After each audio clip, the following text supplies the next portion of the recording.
Hello students, ये हम लोगों को आज यहाँ से देखना था। तो इसमें देखें ज़रा, तो आपको देखने को मिलेगा कि प्रक्षिप्त प्रावस्था के कणों के प्रकार पर आधारित वर्गीकरण बहुआण्विक और ये बृहदाण्विक तथा सहचारी कोलाइड जो हैं ये क्या होते हैं। सहचारी कोलाइड मतलब में इसी में आपका मिसेल आ जाएगा। तो देखिए, वैसे इसकी बात हम लोग कर चुके हैं, फिलहाल थोड़ा सा समझिए। यहाँ से आपको बहुआण्विक कोलाइड ज़रा देख लीजिए क्या होता है।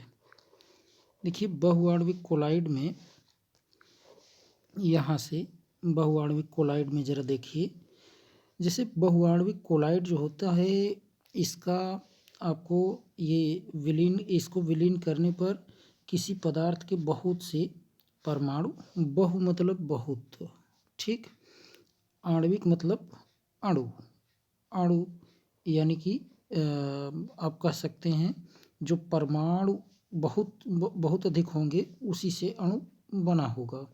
जैसे यह आप कह सकते हैं, इसमें सल्फर के कितने कुल परमाणु हैं तो 8 हैं, ठीक। ये आपका देखिए बहुत से परमाणु जो हैं या लघु अणु एकत्रित होकर पुंज जैसी ऐसी स्पीशीज बनाते हैं जिनका आकार जो है वो कोलाइडी सीमा में उनका 1 नैनोमीटर से क्या होगा, कम होता है। ये इधर की तरफ ये देखिए, व्यास जो है वो यहाँ व्यास लिखा गया है ना, ये व्यास, तो इसका जो डायमीटर होगा वो क्या होगा, कम होगा 1 नैनोमीटर से। तो इस प्रकार प्राप्त स्पीशीज जो है वो बहु आणविक कोलाइड कहलाती है। उदाहरण के लिए जैसे इसमें आपको मिलेगा गोल्ड साल हुआ। गोल्ड साल में अनेक परमाणु युक्त भिन्न भिन्न आकारों के कण हो सकते हैं। या सल्फर साल में 1000, जरा देखें 1000 या उससे भी अधिक S8, यह जो आप देख रहे हैं S8 जो है ये सल्फर का एक अणु है। तो सल्फर अणु वाले कण उपस्थित रहते हैं, तो उसी को आप बहुआण्विक कोलाइड कहते हैं। बहुआण्विक मतलब आपको याद रखना है केवल इसमें बहुत से परमाणु होते हैं और इनका जो कोलाइडी सीमा होगी वो 1 नैनोमीटर से कम व्यास का होगा, ठीक है, ये याद रखना है। और इसके एग्जाम्पल जैसे गोल्ड साल आप कह सकते हैं, और साथ में ये सल्फर साल में लगभग 1000 या उससे भी अधिक सल्फर के अणु जो होते हैं वो उपस्थित रहते हैं, ठीक। और इसमें देखिए बृहद आणविक कोलाइड क्या होते हैं। बृहद, यहाँ जरा देखिए, बृहद आणविक कोलाइड में क्या होंगे। बृहद आणविक कोलाइड में आपको बृहदाणु, इसको यूनिट 15 में देख चुके हैं ऑलरेडी। उचित विलायकों में ऐसे विलयन बनाते हैं जिसमें बृहदाणुओं का आकार कोलाइडी सीमा में ही रहता है। ऐसे निकाय बृहदाण्विक कोलाइड कहलाते हैं। ये कोलाइड बहुत स्टेबल होते हैं, अस्थाई होते हैं, ठीक, और अनेक अर्थों में यथार्थ विलयनों के ये समान ही होते हैं। प्राकृतिक रूप में पाए जाने वाले बृहदाण्विक कोलाइड के कुछ उदाहरण जरा देखें। जैसे स्टार्च मिलेगा, सेलुलोज, प्रोटीन, एंजाइम एवं मानव निर्मित मतलब आर्टिफिशियली जो बनाए गए हैं उसमें आपका पॉलीथीन, नायलॉन, पॉलीस्टाइरीन और ये संश्लेषित रबर आ जाएगा, ठीक। ये सब बृहद आणविक कोलाइड के एग्जाम्पल हैं, याद रखना है। सहचारी मिसेल आपका देखें, मिसेल में आपके वो सौंप आ जाएंगे, साबुन। देखिए इसको ज़रा समझिए। सहचारी कोलाइड जिसे मिसेल कहते हैं, कुछ पदार्थ ऐसे होते हैं जो कम सांद्रता पर सामान्य प्रबल वैद्युत अपघट्य के प्रबल वैद्युत अपघट्य मतलब जो 100% आयोनाइज हो जाते हैं, जैसे NaCl हुआ, ठीक है, KCl हुआ, ये सब सॉल्ट आप कह सकते हैं, उसके समान व्यवहार करते हैं। परंतु उच्च सांद्रता अगर अधिक सांद्रता होती है तो उन पर कणों का पुंज बनने के कारण कोलाइड के समान ये व्यवहार करने लगते हैं। ज़्यादा सांद्रता जब होती है तब कोलाइड जैसा ये व्यवहार करते हैं। इस प्रकार पुंजित कण जो होता है वो मिसेल कहलाता है। ये सहचारी कोलाइड भी कहलाते हैं। इन्हीं को मिसेल या सहचारी कह देते हैं। मिसेल केवल एक निश्चित ताप से अधिक ताप पर बनता है। ध्यान देना है, एक निश्चित ताप से अधिक ताप पर ही बनता है और उस ताप को क्राफ्ट ताप यानी क्राफ्ट टेम्परेचर कहते हैं। और सांद्रता एक निश्चित सांद्रता से अधिक होती है एवं इनकी जो सांद्रता होती है वो एक निश्चित सांद्रता से अधिक ज़्यादा सांद्रता होती है और उसी सांद्रता को क्रिटिकल मिसेल कंसंट्रेशन यानी कि CMC कहते हैं, क्रांतिक मिसेल सांद्रता कहते हैं। और याद रखना है, जैसे CMC पूछता है साबुन का CMC कितना होता है तो आप बताएंगे 10⁻⁻4 से लेकर के ये 10⁻⁻3 10⁻⁻4 से 10 से लेकर के 10⁻⁻3 के बीच इतना मोल पर लीटर, आप इसे लिख दीजिए मोल पर लीटर। ठीक, इतना होती है। तो ये थोड़ा सा याद रखे रहिए, हो सकता है कहीं पूछे। जैसे देखें साबुनों के लिए CMC का मान यहाँ दिया गया है 10⁻⁻4 से 10⁻⁻3 मोल पर लीटर होता है। इन कोलाइडों में द्रव विरागी और द्रव रागी एक होता है। द्रव विरागी मतलब लायोफोबिक एवं लायोफिलिक दो भाग होते हैं। और मिसेल में 100 या उससे अधिक अणु हो सकते हैं। मिसेल जो होता है उसमें 100 या उससे अधिक अणु हो सकते हैं। अब ये द्रव विरागी और द्रव रागी क्या है, थोड़ा सा इसके बारे में यहाँ समझिए। यहाँ देखिए थोड़ा सा प्लेन पर। अब देखिए द्रव विरागी जिसे आप कहते हैं लायोफिलिक कहते हैं। लायोफिलिक, एक लायोफिलिक होता है और एक लायोफोबिक होता है। एक लायोफोबिक होता है। दो पार्ट होते हैं साबुन में, एक लायोफिलिक होता है और एक लायोफोबिक होता है। जो लायोफिलिक होता है ध्यान दें वो पोलर होता है, मतलब वहाँ प्लस और माइनस ये देखने को मिलेगा। ये वाटर के प्रति ऐसा व्यवहार करता है। अगर जल के साथ ये क्या करे, उससे फिलिक मतलब यहाँ लविंग से तात्पर्य है। लायो मतलब यहाँ द्रव के प्रति जो स्नेह दिखाए उसे द्रव स्नेही कहते हैं। और लायो मतलब यहाँ द्रव के प्रति जो फोबिक मतलब होता है एक डर, यानी कि उससे दूर भागे अर्थात उसके साथ न घुले, तो उसे हम कहते हैं क्या, वो द्रव विरोधी है। ठीक, अब जैसे देखें साबुन जो है, साबुन में दो पार्ट होता है, एक होता है पोलर और एक नॉन पोलर होता है। जैसे आपको देखने को मिलेगा जो उच्च वसीय अम्ल हैं उनके साथ अगर हम NaOH या KOH से क्रिया करवाते हैं तो साबुन बनता है। जैसे देखें ये सोडियम पामिटेट C15H31 COONA, ठीक, ये आपका सोडियम पामिटेट है। ये क्या है, तो इसको आप कहेंगे ये सोडियम पामिटेट है। ठीक, और अगर आपको यहाँ दिया रहे C17H35 COONA दिया रहे, तब इसे आप क्या कहेंगे, तो आप इसे कहेंगे यह सोडियम स्टीयरेट है। ठीक, और यदि अगर वहाँ पर दिया रहे, देखें यहाँ अगर दिया रहे आपको C17H31 COONA, यहाँ ए है, ध्यान देना नीचे की तरफ होगा, तो ये इसको आप कहते हैं सोडियम ओलिएट है। ठीक, ये सोडियम ओलिएट है। तो याद रखे रहिए ओलिएट जो होता है, ये नीचे वाला जो आप देख रहे हैं, इसे आप कहते हैं कि यह क्या है, इसमें डबल बॉन्ड है। तो यानी कि ये दोनों जो हैं ये तो इसमें सिंगल बॉन्ड है, यानी इन्हें आप संतृप्त सॉल्व कह सकते हैं। नीचे वाला जो है ये असंतृप्त होता है। ठीक, तो तो याद रखे रहिए, ऊपर ये सोडियम पामिटेट है, ये सोडियम स्टीयरेट है और ये सोडियम ओलिएट है। ठीक, तो इसमें देखिए साबुन में दो भाग है। एक तो ये वाला भाग जो देख रहे हैं, ये वाला भाग, ये जो भाग है कार्बन हाइड्रोजन का पार्ट जो है, ये होता है नॉन पोलर और ये होता है पोलर। COO जो है ये पोलर है, COO पोलर है। अब इसी में देखिए शॉर्ट में हम ऐसे लिख दे रहे हैं, ये हाइड्रोकार्बन वाले भाग को, जिसे जैसे कार्बन हाइड्रोजन को R से डिनोट कर दिए और ये आपका यहाँ बन गया इस तरीके से। तो अब देखिए इसमें यहाँ निगेटिव, ये पॉजिटिव। अब यहाँ ये जो पार्ट देख रहे हैं ये तो आपका हो गया पोलर, ये क्या है पोलर। और ये भाग जो आप देख रहे हैं ये आपका हो जाएगा नॉन पोलर, नॉन पोलर, ये नॉन पोलर है। ठीक, ये नॉन पोलर है और ये पोलर भाग है। और इसी पोलर वाले भाग को ही आप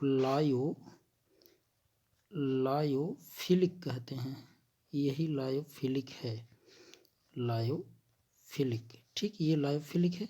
और ये जो है ये क्या है लायोफोबिक, ये क्या है लायोफोबिक, ये लायोफोबिक होता है। ठीक, ये लायोफोबिक मतलब द्रव विरोधी और लायोफिलिक मतलब द्रव स्नेही। ठीक, तो अब देखिए, अब आपको समझ में आएगा इसमें जो भी बताया जाएगा। देखें यहाँ मिसेल का निर्माण है। ठीक, ये मिसेल का निर्माण ज़रा देखें कैसे कैसे मिसेल बनता है, किस तरीके से, तो ये क्लियर हो जाएगा। तो देखिए साबुन के विलयन का उदाहरण आप लेते हैं और पानी में घुलनशील साबुन उच्च वसा अम्लों के सोडियम अथवा पोटेशियम लवण होते हैं। हाँ, एक बात और जानिए, जैसे अगर हम सोडियम, जैसे ये C15H31COONA अगर यहाँ लगा देंगे तब तो ये कपड़ा धोने वाला साबुन हो गया, कपड़ा धोने का साबुन। और अगर इसी के स्थान पर हम के लगा देते हैं, पोटेशियम KOH से क्रिया करवाएं अगर पामटिक एसिड से, तब आपका बन जाएगा ये बाथिंग सॉप, यानी कपड़ा स्नान करने वाला साबुन। ठीक है, स्नान करने का। और ये ऊपर सोडियम जोड़ देंगे तब क्या हो जाएगा, तब हो जाएगा कपड़ा धोने का और ये स्नान करने का। ठीक, तो ये भी याद रखे रहना है। और देखिए ज़रा सा इसमें, अब जैसे आपका यहाँ साबुन को M मतलब मेटल रहेगा, मेटल मतलब सोडियम या पोटेशियम रहता है, इसके द्वारा व्यक्त किया जा सकता है सांकेतिक रूप में। उदाहरण के लिए जैसे सोडियम स्टीयरेट, जो कि अनेक बट्टी वाले साबुनों का प्रमुख घटक है, सोडियम स्टीयरेट। जल में विलीन करने पर ये देखिए ये पोलर वाला पार्ट RCOO निगेटिव एवं Na पॉजिटिव आयनों में विघटित हो जाता है, किंतु RCOO माइनस आयन के दो भाग होते हैं, एक लंबी हाइड्रोकार्बन श्रृंखला, वही जैसे कार्बन 15 है तो इस तरीके से, ये अभी आपको संरचना नीचे दिखाएंगे इस तरीके से, और यहाँ कार्बन से ये COONA। ठीक, ऐसे दिखा दिया जाता है, ये पॉजिटिव और ये निगेटिव। तो ये है, इसी की बात हो रही है, एक लंबी हाइड्रोकार्बन की श्रृंखला। ठीक, आगे देखें ज़रा। तो अब इसमें ज़रा देखिए, जैसे यहाँ देखिए एक ये ध्रुवीय समूह COO माइनस, जिसे ध्रुवीय आयनिक शीर्ष भी कहते हैं, जो जल रागी यानी कि द्रव स्नेही, यानी जल को स्नेह करने वाला कौन है, वही जिसे आप पोलर कह रहे हैं। RCOO निगेटिव आयन पृष्ठ पर इस प्रकार उपस्थित रहते हैं कि उनका COO माइनस समूह जल में तथा हाइड्रोकार्बन श्रृंखला जो R ग्रुप है, जो बड़ा सा हाइड्रोकार्बन पार्ट है, वो पृष्ठ से दूर रहता है।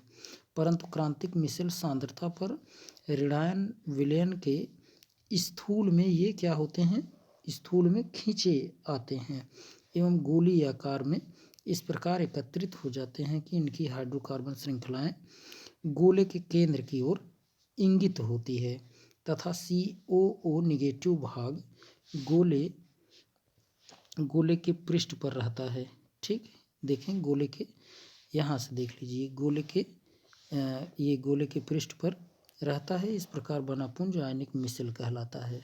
और इन मिसलों में इस प्रकार के 100 तक आयन हो सकते हैं, मतलब 100 या उससे अधिक भी हो सकते हैं। ठीक।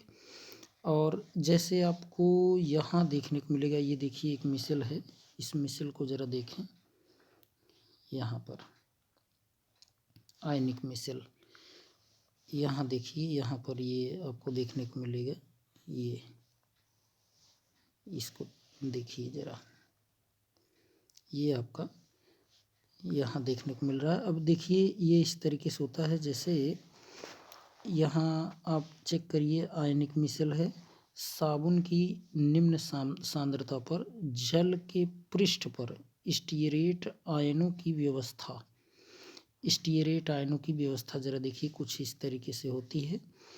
और अभी एक नीचे की तरफ आपको दूसरा चित्र मिलेगा, वहाँ बताया जाएगा।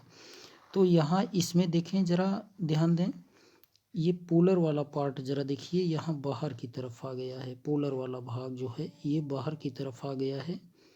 ये देखें, पोलर वाला भाग बाहर की तरफ आ गया है। ठीक, क्योंकि जल जो है वो पोलर है, जल पोलर है, और जब जल पोलर रहेगा तो पोलर पोलर की ओर ये जाता है। तो जल आप जान रहे हैं, जैसे देखें 2 प्रकार के होते हैं। जैसे मान लीजिए आपके पास 2 कपड़े हैं, ठीक, 2 कपड़े हैं, इसमें मिट्टी लगी हुई है, सॉइल, ठीक, इसमें सॉइल लगा है और इसमें आयल लगा है, आयल, ठीक। तो सॉइल यानी मिट्टी में आप जान रहे हैं क्या क्या होगा, आप जान रहे हैं अर्थ क्रस्ट में क्या होता है, ऑक्सीजन है ना। अगर ऑक्सीजन है तो 2 निगेटिव चार्ज रहेगा। अब एल्युमिनियम भी होता है, सिलिकॉन भी होता है ना। एल्युमिनियम होगा, अगर एल्युमिनियम होगा 3+ होगा, सिलिकॉन अगर होगा, सिलिकॉन तो कार्बन परिवार का है तो 4+ होगा, यहाँ देखें 4+ होगा। ऐसे ही ये सब पोलर वाले हैं। तो ऐसी मिसल कुछ इस तरीके की मिसल बनेगी, है ना, क्योंकि इस पे जल आप डालेंगे, जल डालेंगे तो देखें पोलर है और जल भी क्या है, पोलर है। तो मिसल कुछ इस तरीके की बनेगी कि इसके ऊपर ज़रा ध्यान दें, इसके ऊपर ये पोलर है तो पोलर वाला भाग इसके साइड चला जाएगा, है ना। यानी कौन सा भाग जाएगा, COO निगेटिव, Na पॉजिटिव, ये वाला भाग चला जाता है। तो यहाँ तो झाग बन जाता है, यहाँ झाग बनेगा। लेकिन तेल लगा हुआ अगर कोई कपड़ा है, उसमें आप साबुन लगा रहे हैं, उसमें अगर आप साबुन लगा रहे हैं, ज़रा ध्यान दें तब क्या होता है, ज़रा देखें। अब इधर की तरफ तो आर वाला भाग ये बाहर चला गया और ये वाला पार्ट अंदर की तरफ चला गया। लेकिन यहाँ इसमें आयल वाले में उल्टा हो जाएगा, इस बार आर वाला भाग अंदर की तरफ हो जाएगा और ये जो पोलर वाला part RCOO negative Na positive है, ये बाहर की तरफ हो जाता है। तो इस ऐसा जब कभी भी होगा कि जब ये बाहर की तरफ हो जाए तब वहाँ झाग नहीं बनता, है ना। देखें, तेल लगे हुए कपड़े में साबुन लगाते रहते हैं लेकिन जल्दी झाग नहीं बनता। तो ऐसे में झाग नहीं बनता। झाग कब बनेगा, जब ये वाला भाग अर्थात नॉन पोलर वाला भाग बाहर की तरफ होता है, तब झाग बनता है, ठीक। तो इस तरीके से 2 प्रकार के आपको मिसल देखने को मिलते हैं। अब जैसे यहाँ देखें, ख करके दिया है, साबुन की क्रांतिक मिसल सांद्रता पर जल के आंतरिक स्थूल में स्टीयरेट आयनों की व्यवस्था, आयनिक मिसल।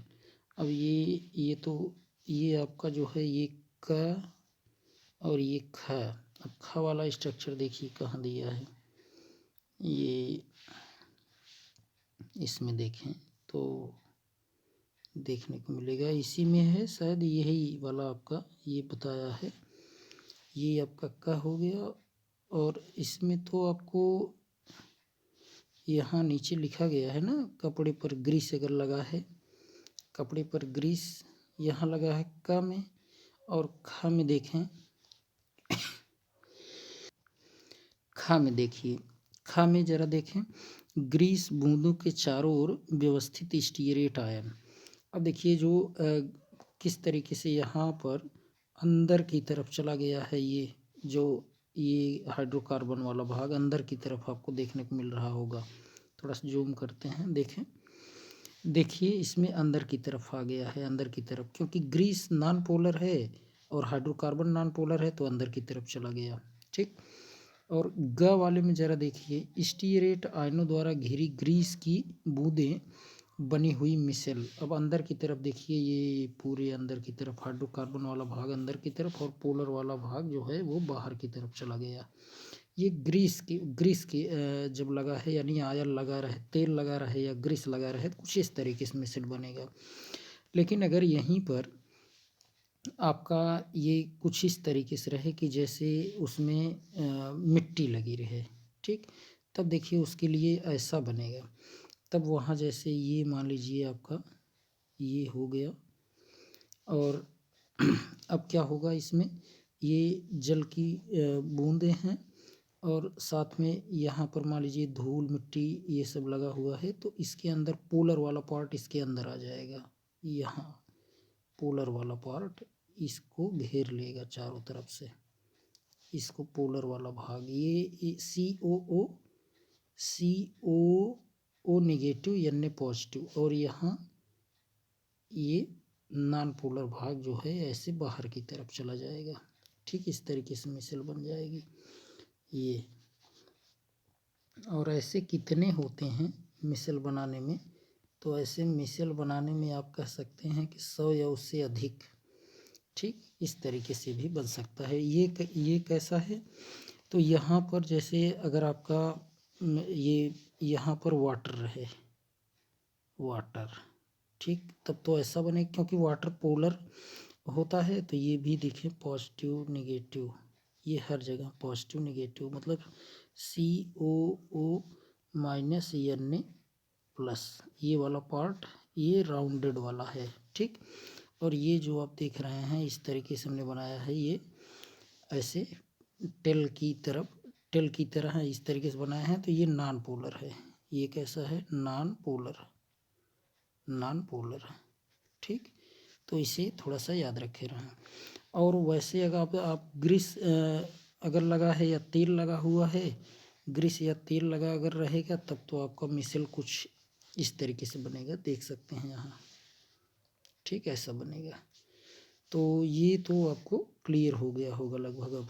ठीक, समझ गए होंगे मिसेल। अब देखिए इसमें थोड़ा सा ये याद रखने वाली बात ये थी कि मिसेल में 100 तक आयन हो सकते हैं, मतलब 100 या उससे अधिक हो सकते हैं, ये याद रखना है। देखिए इसी प्रकार अपमार्जक होते हैं, जैसे सोडियम लॉरेल सल्फेट हुआ। सोडियम लॉरेल सल्फेट जरा देखिए यहाँ फार्मूला आप इसको याद रखे रहें जरा सा, सोडियम लॉरेल सल्फेट का ये CH3, और ऐसे ही CH2 ऐसे आप कई बार लगभग 11 बार जोड़ देंगे, और इसके बाद यहाँ पर क्या जुड़ा रहेगा, सल्फेट आयन। ठीक, यहाँ ये जुड़ा रहेगा और साथ में सोडियम भी है Na+, इसको आप कहते हैं सोडियम, ये लॉरेल और ये सल्फेट, सोडियम लॉरेल सल्फेट। अब आप कहेंगे यार SO4 पर 2 माइनस होता है, तो ध्यान दें एक इधर से अटैच हो गया तो एक माइनस ख़त्म हो गया, एक ही माइनस यहाँ बचा हुआ है। ठीक, और उसको ये सोडियम जो है वो ख़त्म करेगा। ठीक, था यहाँ एक और माइनस, लेकिन इधर भी एक पॉजिटिव था, तो ये इसको न्यूट्रल कर देगा, ये इसको। ठीक, तो ये आपका सोडियम लॉरेल सल्फेट है, और यह एक प्रकार का क्या है, अपमार्जक, याद रखे रहें। लंबी हाइड्रोकार्बन श्रृंखला सहित SO4 माइनस ध्रुवीय समूह है, अतः मिसेल बनने की क्रियाविधि साबुनों के समान ही होती है, एकदम जैसे साबुन में होता है ऐसे ही डिटर्जेंट यानी अपमार्जक में भी होता है। देखते हैं साबुन की शोधन क्रिया। देखिए साबुन की शोधन क्रिया यानी ये कि साबुन कैसे सफाई करता है।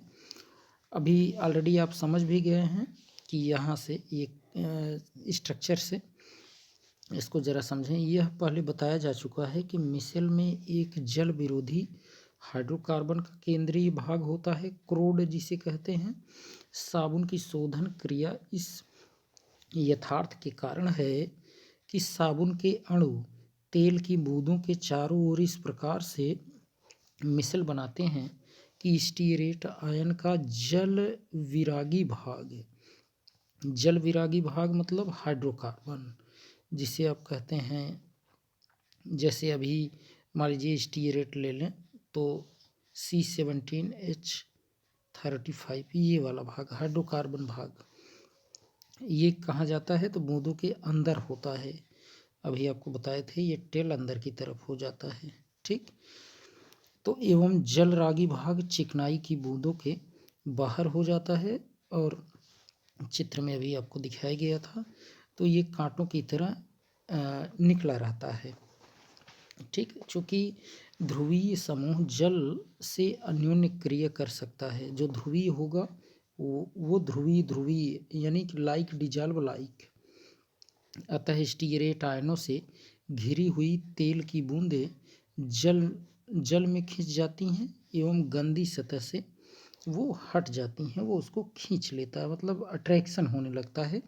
और हम लोग कपड़े को चोट भी देते हैं ना उसे थोड़ा सा, तो इस और जल भी डालते हैं तो इस तरीके से वो उसमें से जो गंदगी है वो बाहर निकल जाती है। इस प्रकार साबुन तेलों तथा वसाओं का पायसीकरण यानी इमल्सिफिकेशन कर देता है। पायसीकरण करके वो पृष्ठ तनाव को घटा देता है। ये भी कहीं लिखा होगा, अभी मिलेगा। पृष्ठ तनाव को घटा देता है और धुलाई में सहायता करता है। और छोटी गोलियों के चारों ओर का ऋण आवेशित आवरण उन्हें एक साथ आकर पुंज बनाने से रोकता है। और ये पुंज बनाने से रोकता है ये जो छोटा छोटा ये ध्रुवीय भाग। और इस तरीके से वो पृष्ठ तनाव को घटा देता है जिससे वो आसानी से कपड़ा धुल जाता है। ठीक, और ये कोलाइड कैसे बनाते हैं थोड़ा सा इसके बारे में देखिए। इसमें रासायनिक विधियाँ दो तरीके से बना सकते हैं। एक तो रासायनिक विधि है और देखें दो क्या और भी एक और मेथड आपको पेप्टाइजेशन पेप्टन मेथड, तीन विधियाँ मिलेंगी। एक तो रासायनिक विधि, दूसरा विद्युतीय विघटन या ब्रीडिंग आर्क विधि और तीसरा आपको पेप्टन विधि। एक एक करके जल्दी में इसे हम लोग क्लियर कर ले रहे हैं। देखें रासायनिक विधि में क्या होता है, कोलाइडी परिक्षेपण द्विक अपघटन, जिसे आप द्विक अपघटन देखें अभी हम नीचे रिएक्शन के माध्यम से समझाएंगे। ऑक्सीकरण अपचयन अथवा जल अपघटन जैसी रासायनिक अभिक्रियाओं द्वारा जिनमें अणु निर्मित होते हैं और ये बनाए जा सकते हैं। ये अणु पुंजित होकर के साल का निर्माण करते हैं। देखिए यहाँ से रिएक्शन ज़रा देखें तो देखें यहाँ आपको देखने को मिल रहा होगा जैसे ये आर्सेनिक ऑक्साइड है तो अगर H2S हाइड्रोजन सल्फाइड से द्विक अपघटन करवाते हैं तो यहाँ आपको मिलेगा आर्सेनिक सल्फाइड, इसे आप साल कहते हैं और ये वाटर। अब देखें आप सल्फर डाइऑक्साइड के साथ भी H2S की क्रिया करवा के ऑक्सीकरण करवा के आप 3S देखिए ऑक्सीकरण और अपचयन कैसे पहचानते हैं तो ये भी आप जानते होंगे, यहाँ से समझें।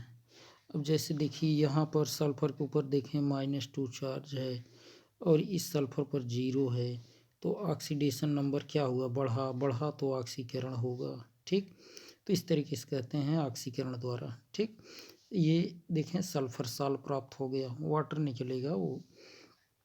ऐसे देखिए आरिक क्लोराइड के साथ अगर हम फॉर्मेल्डिहाइड और वाटर लेते हैं अपचयन करवाते हैं तो यहाँ आपको मिल जाएगा। अब आरिक AU पर यहाँ देखेंगे +3 चार्ज है। ठीक, और यहाँ AU पर 0 मतलब +3 से 0 घट गया तो अपचयन, बढ़ता है तब ऑक्सीकरण। ठीक, तो ये अपचयन विधि द्वारा देखें यहाँ गोल्ड साल प्राप्त कर लिए। ऐसे ही फेरिक क्लोराइड के साथ वाटर क्रिया करके जल अपघटन करवाते हैं तो आपको यहाँ मिलेगा फेरिक हाइड्रोक्साइड का सॉल्ट मिलेगा। इस तरीके से आप बनाते हैं। इसको कहते हैं कि ये रासायनिक विधि है। ये कौन सी विधि है? तो ये देखें रासायनिक विधि है। ठीक, अब देखिए यहाँ विद्युत विघटन या ब्रेडिंग आर्क विधि क्या होती है। देखिए इसको जरा सा। इस प्रक्रम में परिक्षेपण एवं संघनन दोनों ही सम्मिलित हैं। गोल्ड, सिल्वर, प्लेटिनम इत्यादि धातुओं के कोलाइडी साल इस विधि द्वारा बनाए जा सकते हैं। विद्युत अपघटन या ब्रेडिंग आर्क विधि द्वारा देखें जितने भी आपके ये गोल्ड होंगे, सिल्वर होंगे, प्लेटिनम होंगे, ठीक, इन धातुओं के कोलाइडी साल बनाते हैं। कभी कभी पूछता भी है कि सिल्वर, प्लेटिनम, गोल्ड किस विधि से बनाते हैं, तो ब्रेडिंग आर्क विधि या विद्युत अपघटन विधि, ये याद रखना। अगर पूछ दिया आपसे कि हम लोग ये जैसे पूछ दिया कि यहाँ देखें आर्सेनिक सल्फाइड साल कैसे बनाते हैं, तो रासायनिक क्रिया द्वारा। और यहाँ देखें जैसे सल्फर साल भी बनाते हैं। अब गोल्ड साल इससे भी बनाते हैं, ध्यान दें। फेरिक हाइड्रोक्साइड साल इससे भी बनाते हैं। ये गोल्ड साल याद रखे रहिए, दोनों से बनाते हैं।